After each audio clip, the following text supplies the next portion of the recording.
যারা সব সময় পাক পবিত্র থাকে, পরিচ্ছন্ন থাকে, এবং এটা খুব জরুরি। রাসূল সাল্লাল্লাহু আলাইহি ওয়াসাল্লাম বলেছেন, আত-তুহুরু শাতরুল ঈমান, পবিত্রতা এটা ঈমানের অঙ্গ। কেন ঈমানের অঙ্গ? কারণ নামাজ যার নাই তার ঈমান নাই, আর পবিত্রতা ছাড়া নামাজই হয় না। এজন্য রাসূল সাল্লাল্লাহু আলাইহি ওয়াসাল্লাম বলেছেন পবিত্রতা ঈমানের অঙ্গ। সুবহানাল্লাহ পড়েন।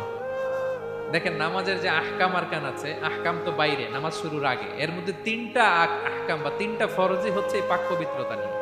ছোটবেলা আপনারা পড়েছেন না, শরীর পাক, কাপড় পাক, নামাজের জায়গা পাক।